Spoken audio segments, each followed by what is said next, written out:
One lawmaker called it embarrassing.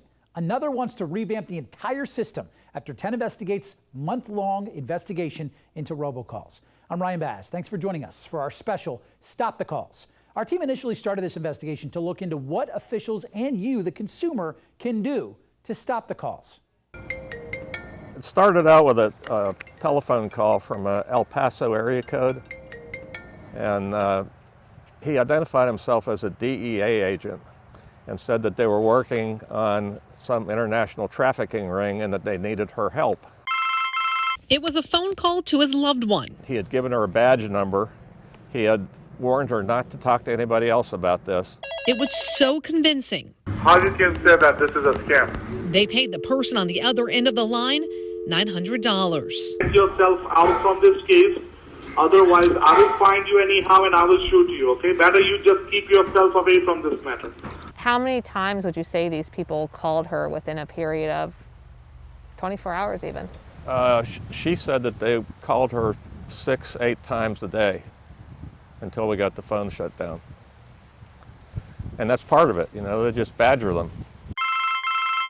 And calls like that aren't stopping. State and federal data shows robocalls are just getting worse. 13.6 billion robocalls were placed nationwide so far this year. So is the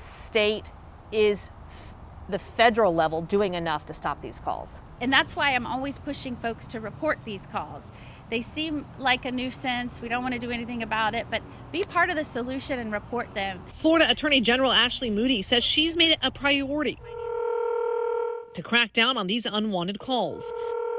We've taken action against an organization that sent out billions of calls. But she too says they continue to come into her personal phone. Which ones do you get? I think most people in my office, when we've done some polls, informally of course, has been robocalls. But I think the main one the issue is Social Security. I'm just getting to the store here where we're going to purchase a track phone. Our Tegna investigative team bought 11 brand new cell phones spread out in markets across the country. Every one of them started getting robocalls weeks or even days after activation, in some cases without those phones ever being used to call or text. The Tegna investigative team wanted to take it a step further and do something nobody wants, actually direct those calls to us. Our definition of a robocall really is any unwanted or illegal bulk call that's made. Enter Aaron Foss. I'm the founder of No More Robo, and we stop all of those annoying, irritating scam robocalls and robotexts from getting to your phone. How? His company bought thousands of phone numbers no longer used that once were plagued by robocallers. We have over 350,000 lines that we control, and we can go and record them, transcribe them, analyze them, forward them, and really get a good grasp on what's happening in the robocall landscape. To help us understand that landscape, Hello. we had Aaron forward robocalls to our colleague in Seattle. Okay, this is a 208 area code here. Hello? Got to hang up? This is Chris Ingalls. Can you tell me how the program works? So what do I need to do here? The calls came in one after one. And then Chris answered this one. It's okay if I record this call? Yes, sir. Little did we know who would be behind this phone call. You would start to receive a flat rate on the cost of the gas. So you'll only be paying $29.99 per month. And their connection to Florida's Department of Correction. It's a flat rate. And that's when their investigation took a turn. Uncovering some of the people behind those annoying robocalls were Florida inmates. In the shadow of the sun-bleached landmark that bears this Florida city's name is a quiet strip mall office where thousands of calls reach across the country every day. And connected to this office, Florida inmates. I would say probably around December of 2019 they started, and then they just had been consistent all throughout 2020. California resident Mark Santos says the calls got so bad he decided to file a complaint with the Better Business Bureau. Those calls were coming from Southeast Energy Consultants in Florida. It was just annoying, and every call ended with me saying, look, please put me on your do not call list. And that very, clearly wasn't effective. And Santos isn't the only one who received the calls. My name is Chris Ingalls. So did my colleague in Seattle. The guy behind the call agreed to let him record the conversation. So you'll only be paying $29.99 per month. Turns out the guy is inmate number CO7165. According to the Department of Corrections, he lives at this facility in St. Pete.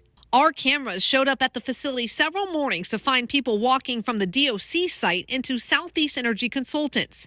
We saw the signs outside offering $500 weekly and showing they were hiring, so we wanted to know what was going on inside the office.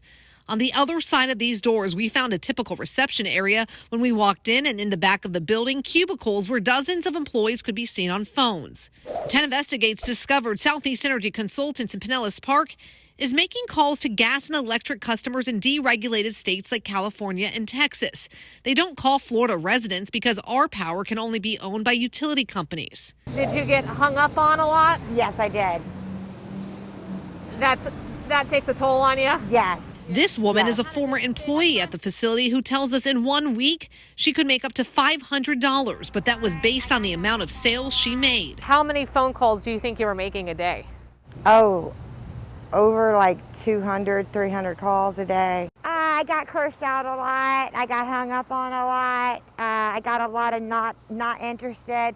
I got a lot of people that said, take me off the list. When it comes to robocalls, the FCC says the term robocalls should be interpreted as any nuisance or scam call from an unknown caller. The term comes from the use of a computerized auto dialer to place the call. The inmate and the former employee both said that they used an auto dialer to make the calls and would say they were calling on behalf of SFE Energy, a company that has no offices in the state of Florida or even in the United States. The office we located was in Canada.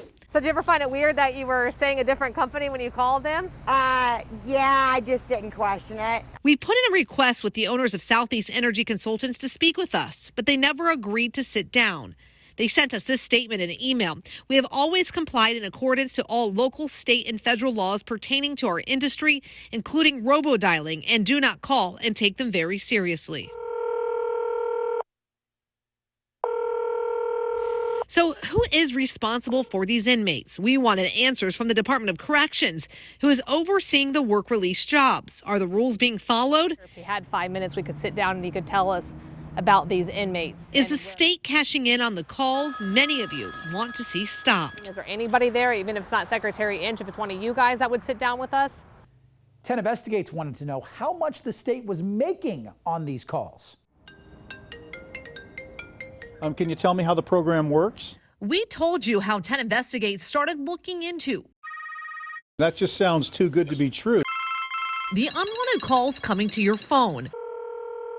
Can I record our conversation here? Our colleague in Seattle even had a company called Nomo Robo forward the You tell me when you hit robocalls the to button his here. phone.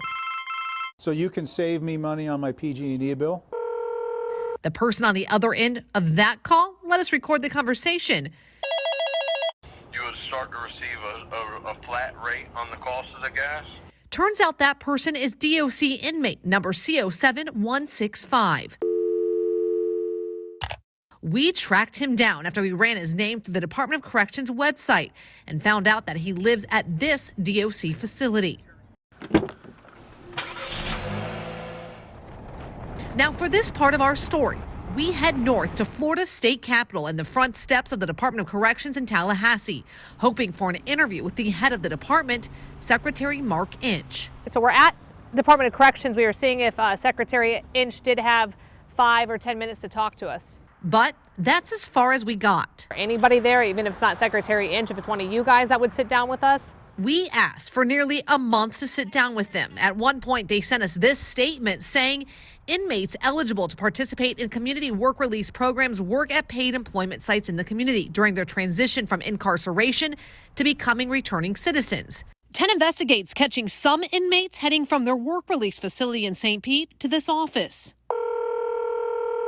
And while the Department of Corrections tells us they do not place these inmates into the positions, inmates may seek employment in the community and submit job requests for approval to either our staff or contracted staff, depending on the facility where they are housed.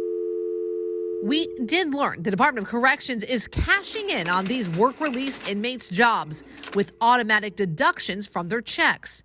55% for subsistence, which the DOC says is the cost to incarcerate the inmate. 10% into savings for disbursement upon the inmate's release. And in some cases, an additional 10% for family support and 10% for restitution, court costs, or fines are also taken out of their check, leaving some inmates with only 15% take-home pay from the money they make. We wanted answers. We called, we emailed, asking to sit down with the Department of Corrections secretary. They denied our request. Wait. So we walked across the street to the Capitol, where lawmakers had something to say.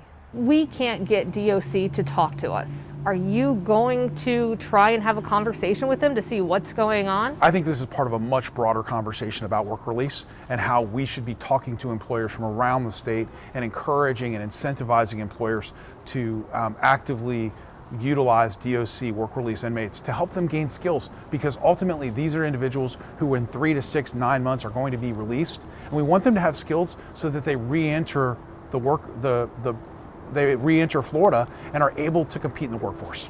Were you aware that DOC inmates were working at call centers? No, I wasn't aware that they were working at call centers, but I think it highlights the fact that we need more employers to step up and to engage with our Department of Corrections in order to take work release inmates. Our team also uncovered that the Florida Department of Agriculture oversees telemarketing licenses here in the state of Florida. Their main office is next door to the Department of Corrections, and they did agree to speak with us. My name is Chris Ingalls. This is our colleague in Seattle who had a company forward robocalls to his phone. Can you tell me how the program works? Fast forward through an hour of calls, and he answered this one. Can I record our conversation here? The person on the other line selling a gas and electric bundle to somebody he thought was in California. So you can save me money on my PG&E bill? 10 Investigates discovered that person on the other end of the line is DOC inmate number CO7165. After speaking with that inmate, we discovered he lives at this Department of Corrections facility in St. Pete and works at Southeast Energy Consultants in Pinellas Park. You would start to receive a flat rate on the cost of the gas. 10 Investigates sent emails and made calls for a month trying to get someone from the Department of Corrections to talk to us about inmates taking part in the nationwide robocall problem. They denied our request, but they did take action. We learned the Department of Corrections removed inmates from this Pinellas Park location, and they sent us this email. We appreciate you bringing forward this issue to our department, and I assure you we take the allegations very seriously. Out in abundance of caution, inmates were temporarily removed from job assignments. 4 days later, they were back on the job. It's usually the #1 complaint on our complaint hotline. We discovered the Department of Agriculture controls the licensing. So you guys oversee the telemarketing licenses here in the state of Florida? Yes, we regulate telemarketing businesses as well as individual telemarketers. As part of the licensing process, we do a background check, and then we will issue licenses for individual telemarketers. Yet the Director of Consumer Services had no idea some of the licenses were being given to inmates. And they actually have licenses approved by you guys from the Department of Agriculture. I'm not aware of that. I mean, if you give us any instances, like I said, we do background checks on people, so typically we would find something like that on a background check. The Department of Agriculture approved 7,127 telemarketing licenses in the past year. Is that a lot? That's about standard. It's a pretty stable number throughout the years. How do you guys make sure that these telemarketers are following the rules put in place from the FTC, the FCC, and the state? Most of our investigations are complaint-based, so we ask customers or consumers to file a complaint against any do not call violation. The problem is, most consumers don't really know who is calling them. Remember that phone call Chris took? With SFB Energy as your supplier in the State's Choice Program? That's not the name of the call center in St. Pete. The callers at the Pinellas Park facility call on behalf of a company which is located in Canada. And the phone number they called on popped up as a California number on Chris's phone. We have an issue with our statutory authority there. So what does Southeast Energy Consultants, the telemarketing office in Pinellas Park, have to say about it? We have always complied in accordance to all local, state, and federal laws pertaining to our industry, including robo-dialing and do not call, and take them very seriously. And we asked the Department of Agriculture how they make sure these companies are following the rules with so many telemarketers in the state. They provide us certain information. We don't inspect them during the licensing process. They provide us certain information like the scripts that they're going to be using, information like that we can review to make sure they're not violating the statute. Should you guys be actually going in there and seeing the technology they're using to make sure that they are following the laws? We, with the number of investigators we have, we really operate off of a risk-based system. How many calls do you think you get a day from a phone number that you don't know? 3 so far today. Florida's chief financial officer wants to crack down on those unsolicited calls even more, even tweeting about the importance of passing legislation that would curb the epidemic of unsolicited phone calls in Florida. He had no clue about inmates placing some of those calls. And if that is actually the standard in case, then you got to change the law or do a rule change to ensure that you don't have that type of solicitation. That's not, that is, if that has taken place, that is an occupation that has fallen through the cracks. That was an unintended consequence. But this is how we learn. We get things brought to light. And it wasn't just the Department of Agriculture that launched an investigation after our findings. Advocates spoke about these calls and these call centers not being what inmates need to get back on their feet. I would try to get them off the phone quickly. Mark Santos lives in California and says the unwanted phone calls just wouldn't stop. Yeah, the frequency of the calls was just really annoying. The people behind some of those calls were Florida inmates. He says that's not right. Being put into a hostile environment where things escalate, where we're trying to teach them how to de-escalate situations. Are call centers the right position for inmates to be in when it comes to re-entering into society and helping them re-enter into society? I don't believe, me personally, I don't believe that call centers are a very good environment for incarcerated people. You're paid to basically harass people all day. That's what you're paid to do. Lorette Phillipson knows firsthand what incarcerated people go through because she is a former inmate herself. She now advocates for those behind bars. It comes back to the training. It comes back to education. She says inmates taking part in the nationwide robocall problem isn't new. They were working at call centers when she was in prison. She says better jobs need to be found for those incarcerated. It is beneficial to companies to have incarcerated people work for them because, one, you're basically guaranteed, A, they're going to show up for work for every day. B, they're coming in sober, because, they're still incarcerated. More state senators have come forward promising that they're going to make changes. So it begins with a conversation. Conversation will lead to legislation that will clarify the legislative intent and give some real substance to these programs. We've tried to do re-entry reform for years now, and it's been coming along at a snail's pace.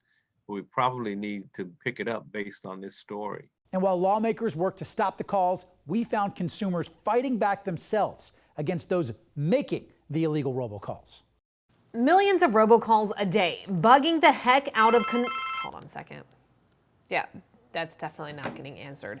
And when we found out that Florida inmates were taking part in these calls, we wanted answers. One of you guys that would sit down with us? We've tried for months to get the head of the Department of Corrections to talk to us. We sat outside his office and called and emailed him regularly for months. In their most recent response, his communication staff wrote us in an email. We are declining the opportunity to do an interview for this story. It is not subject to availability. While they're refusing to tell us what they are doing to crack down on these calls, I've learned you can crack down yourself. One Floridian did just that, and he's made thousands of dollars doing it.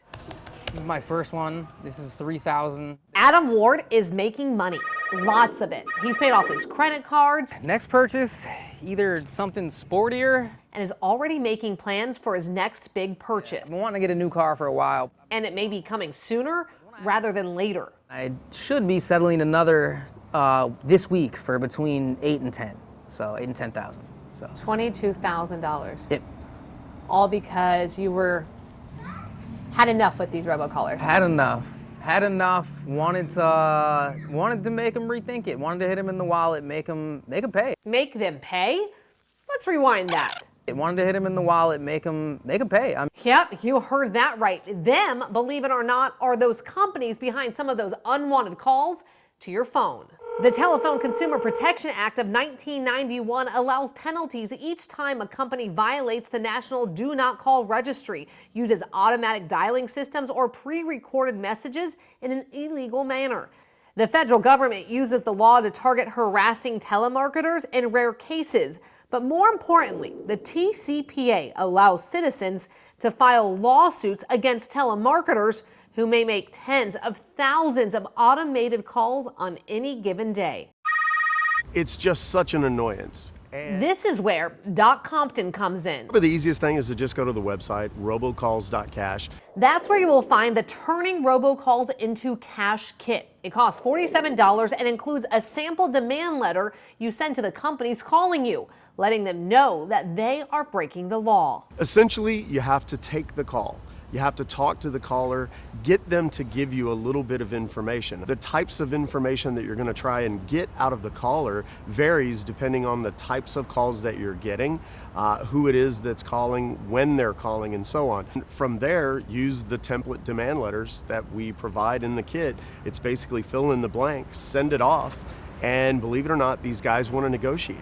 They don't want to go to court. 10 Investigates uncovered consumers across the country cashing in. Just like Adam did. One day I just checked my email and I had an email from a lawyer for this one company saying that we'll give you $1,000. It was, basically we got your letter, we deny everything you said, but we're willing to give you $1,000 to settle this. And I was like, oh, it's game on. His first settlement ended with him receiving $3,000. What kind of company was the $3,000? An extended warranty auto company. So the ones that always call us the majority of them are, yeah. It's mostly insurance. It's a lot of auto insurance, primarily extended warranty. He sent that first letter just last year. And how much money have you made total now? $22,500. Adam says even though the state and federal governments are working to crack down on robocalls, it's still not enough. My phone number's been registered with the NDNC since 2005. So in the meantime, he's fighting the calls on his own. The simple fact that you didn't, scrub my number against the National Do Not Call Registry alone is $1,500 per call. What do you hope comes out of all this? I want everybody to be able to answer their phone and not have to silence every other call because it's somebody trying to sell them an auto warranty or health insurance or mortgage refinance or whatever it is. That's the big picture for me. And I have a lot of people ask me, if this works, aren't they eventually going to stop calling? And the answer is yes. Our team asked for months to speak with the Department of Corrections. As you saw earlier, they emailed them saying it's not because of availability, but because they wouldn't speak about this topic. But that hasn't stopped others from speaking up and pushing for change. Here's Florida Congressman Gus Bilirakis. Again, I can put pressure on some of these legislators because it's wrong. It's wrong. It's contributing to the problem. There's no question. So how can you stop the calls? We've got all that information now on our website, including where calls are coming from, what zip codes are seeing the most calls. All you have to do is head over to 10tampabay.com/robocalls.